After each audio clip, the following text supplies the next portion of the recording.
The third myth, that's with Mr. No Good.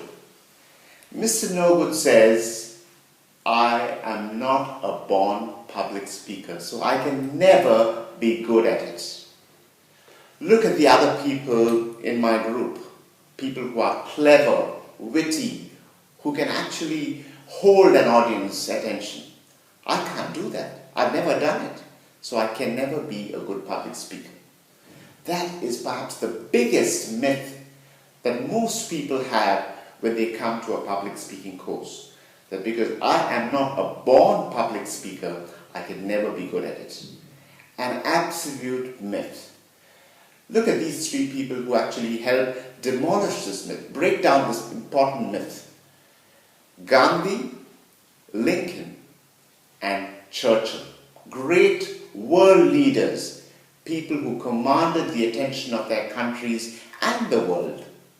But do you know that all three of them were absolutely terrified of public speaking? In fact, if you take Gandhi alone, for his first case as a lawyer, before he became a politician and a national leader, as a lawyer, in his first case, he had to stop midway in court simply because he was too terrified to continue. And that man went on to become a world leader whose every word changed the course of a nation's history. Or take the example of these celebrities, people who make a living out of speaking credibly and confidently in front of a camera. Do you know that all of these people actually started off their careers with a stutter, with a stammer?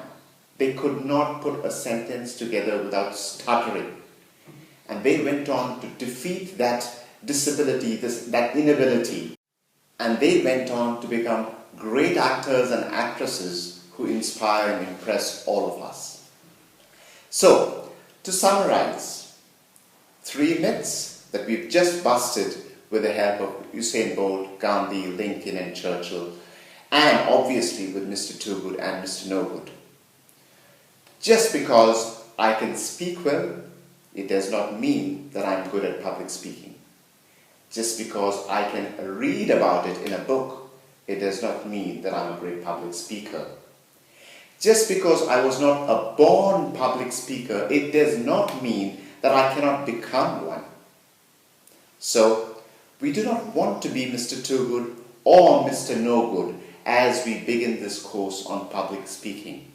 Instead, we want to approach this with openness, enthusiasm, so that we can actually sort of absorb the tools and techniques and the mindset required to make us great, powerful public speakers.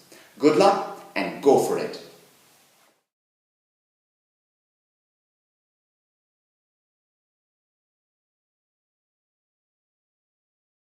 If you liked this video, don't forget to subscribe for more of these informative videos.